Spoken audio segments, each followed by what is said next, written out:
Absolutely good. So switch, change for fresher. Basically 1 साल 2 साल 3 साल एक्सपीरियंस है आपको. Okay, you are into service based company like 4 lakh 4.5 lakh 5 lakh 6 lakh के पैकेज पे. तो कहीं ना कहीं एक एंग्जाइटी होता होगा, कहीं ना कहीं आप सोचते होगे कि how to increase your package.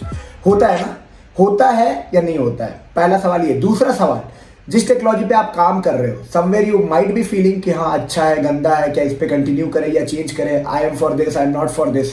ये सारे सवाल आपके मन में आता है. Third reason can be your team अच्छा है, खराब है, इट्स गुड टू सर्वाइव, यहाँ पे बहुत हेक्टिक सिनेरियोज है, मुझे समझ नहीं आ रहा है, यहाँ पे वैल्यूड नहीं है, यहाँ पे टॉक्सिक कल्चर है, यहाँ पे जजमेंट कल्चर है, दिस एंड दैट. इतने सारे सवाल मन में आते हैं.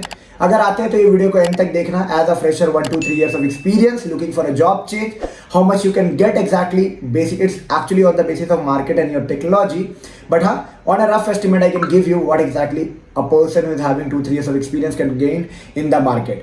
After that अगर switch करना है तो कैसे planning करना है, how to make a strategic planning design that you can switch in a better way. And yes, switch कहाँ करना चाहिए, कैसे करना चाहिए, किस टेक्नोलॉजी में करना चाहिए, टेक्नोलॉजी पसंद नहीं है तो क्या प्लान करना चाहिए, एमबीए करना चाहिए या फिर कोर्सेज करना चाहिए. बहुत सारे सवाल आपके मन में आ रहा होगा. Do watch this, you will be getting some insight related to switching, related to a change, related to how you can make an impact with all the skill set that you are having right now. Before starting the video, I like to introduce myself just like you all guys. I'm also an IT professional, 4 years experience in IT, and yes, I love making videos regarding IT companies, college reviews, placement experience, technology experience, interview experience, switching experience and lots more. If you ask or if you want to ask what I am, so I'm having experience from service based company as well as a product based company, working in a Salesforce developer analyst profile, and yes, lots more you will be getting to know about me if you follow me. So if you want to follow, do subscribe my channel and also check out my page on Instagram with the same name. And even if you want to connect with me personally, top mid link you can find in the description box. From there you can book a slot with me, connect with me personally, and yes, get clear all your doubts that you are having in your mind. तो चलो video को शुरू करते हैं. तो सबसे पहले सवाल अभी ये आ रहा है कि जैसे कि आपको वही 1-2-3 साल की एक्सपीरियंस हो गई है, ठीक है, स्विचिंग में कैसे ऑफर शॉपिंग करते हैं. सबसे पहले बात ये आपको जानना है, ठीक है.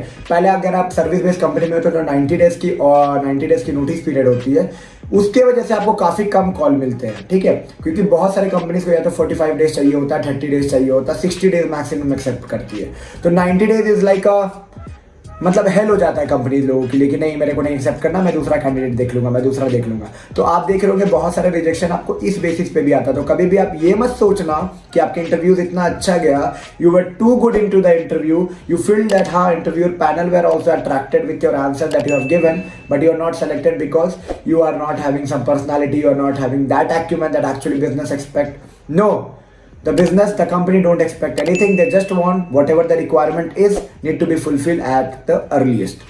ये उनकी बस बेसिक एक्सपेक्टेशन होती है, ठीक है. तो 90 डेज के notice period is a very challenging thing, but how you can negotiate your notice period. First of all, you have to make your recruiter or the front panel clear that yes, you are having an official notice period of 90 days, and yes, if you have any leave balance in your account like 30 days 40 days 50 days, you can tell that how you can negotiate and manage along with your leave that you will be applying and trying to take a release as earliest as possible. अपने company में बात करके बहुत बार bye out option होता है, तो आपको पता होगा कि आपके पास वो बाय आउट ऑप्शन आपके कंपनीज में है या नहीं, क्योंकि आपको अगर ऑफर लेटर देती है कंपनी तो you can have a talk with your current company.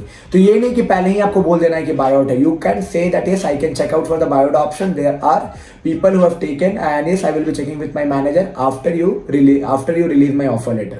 क्योंकि क्या है ना, buy out option is the important part. अगर बाय आउट ऑप्शन आप डायरेक्ट बोल दोगे और आपको डेट दे देते हैं, उसके बाद कंपनी सामने वाली मानी नहीं, तब भी दिक्कत हो जाएगा. तो पहले आपको अपने 90 डेज के नोटिस पीरियड को कन्विंस करना सामने वाले को और ऑफर शॉपिंग करना. Why I am talking about offer shopping, because see don't rely only on one company ever, okay, because you don't know what's their mindset, what's their expectation, what they are planning. You have to plan your career what can be best for you, ठीक है. Loyalty नाम की चीज companies में भी नहीं होती है, okay. Everywhere you will see that some or the other thing is happening, okay. Everyone is there for their own profit. Companies को अपने प्रॉफिट चाहिए, आपको अपनी प्रॉफिट चाहिए. हाँ, जब एक बार कंपनी ज्वाइन कर लो तो लॉयल्टी दिखाओ, तुरंत मत भागो, 2-4 साल सर्व करके निकलो. बट हाँ, this is the time where you can do offer shopping. Once you get your first offer, start applying, update your Naukri as well as LinkedIn profile with the current status like 90 days 60 days 50 days. You have to keep on applying. After that, update your Naukri profile on a daily basis. Naukri is a kind of that key that can open the doors of multiple openings across the market. You can get multiple opportunity, you can face and you can grab that opportunity actually.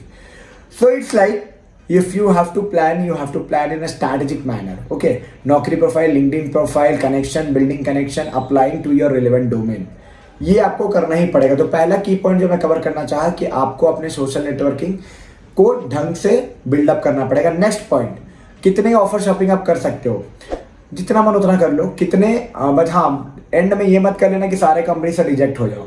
ठीक है, ऐसा करो कि एक decent रहे, आप safety में रहो, एक डिसेंट अमाउंट जो आपको चाहिए वो मिल जाए. ओके, अब आपसे मैं पूछूंगा कि पहले ऑफर जब भी मिलेगी ना, तो जो भी पैकेज वो दे रहे हैं ज्यादा लड़ने का नहीं है. ठीक है, 2x तो मांगना ही है, 100% hike as a fresher you should ask. But हाँ, अगर मान लो 2x नहीं मिल रहा है तो ये नहीं कि आपको लड़ाई झगड़ा करना है, ऑफर छोड़ देना है 80-90% में, ऑफर लेना है. ओके, ऑफर लेने के बाद उसके बाद क्या करना है, you have to start hunting for another option only also.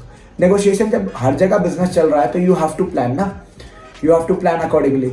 तो करो गेट द बेस्ट. अपना पोटेंशियल पता करो मार्केट में. People are there to utilize you. Okay, but it's not like that you have to utilize everywhere, you have to get utilize initially. एक बार आप decide कर लो, उसके बाद तो आप रिसोर्स ही हो ना. तो why not to get the best package out there in the market for you. Okay, तो 100x तो लेना ही है. मान लो अगर आपकी 5 लाख की पैकेज है तो 10 लाख लेना है, 5.5 है तो 11 लेना है, 6 है तो 12 लेने का कोशिश करना है. उसके बाद उस पैकेज के हेल्प से you have to move ahead with the next shopping. Okay, so keep in mind कि आपको कितना मिल सकता है, that you can go up to 15 और more than even that as a fresher 2-3 years experience. More than I've seen people getting 20-18 lakhs. 18 lakhs I have seen in service consulting based company moving from 5-6 lakhs. तो आप देख लो कि आपको कैसे move करना है, आपको कैसे प्लान करना है, किस स्ट्रैटेजी वाइज आप प्लान करोगे and you can grab that option. यहाँ तक बातें अगर क्लियर हो गई तो नेक्स्ट स्टेप मैं बताऊंगा कि टेक्नोलॉजी वाइज में क्या फायदा है. आपको सबसे पहले ये भी क्लियर करना पड़ेगा कि जो आपकी टेक्नोलॉजी है वो मार्केट में कितना डिमांडेड है.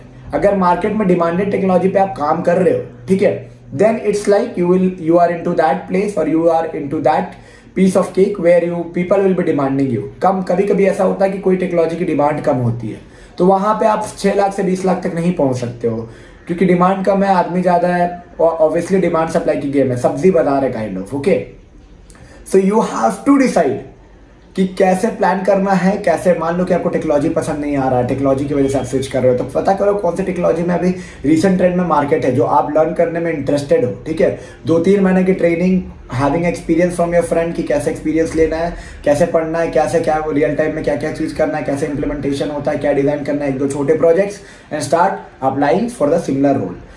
ठीक है, तो जॉब स्विच कब करना है, एक तो आपकी सैलरी कम है, दूसरी अगर आपको लगता है कि आपका technology is not as per what you want to do, third अगर टीम कल्चर आपको पसंद नहीं आ रहा है, टॉक्सिक इन्वायरमेंट है, कुछ प्रॉब्लम्स होते हैं, तो आपको इन सारे सिनेरियोज पे जॉब स्विच करने का ट्राई करना है. अगर आपको लगता है why not to switch the job, अगर आपको लगता है ऑन साइड अपॉर्चुनिटीज है, if you feel that growth opportunity अच्छा है, क्लियर है line, if you feel that is you are comfortable in the technology that you are working in, you don't have to switch the job. Okay, तो job switch करने के लिए जो मैं कारण बताया, यू कीप इन माइंड. और हाँ, जब भी स्विच कर रहे हो, स्ट्रैटेजिक प्लानिंग, नौकरी, social networking is very important apart from your learning, because you know learning can only give you that confidence to face the interview. But still, if you are not getting calls, if you are not connected into the interviews, how you can grab that opportunity? I hope you got a lot of insights from this video. If you think this video was little bit of also informative, don't forget to give a big thumbs up, subscribe and share it among your friend group. We'll meet you soon with a new informative content. Tab tak ke liye take care.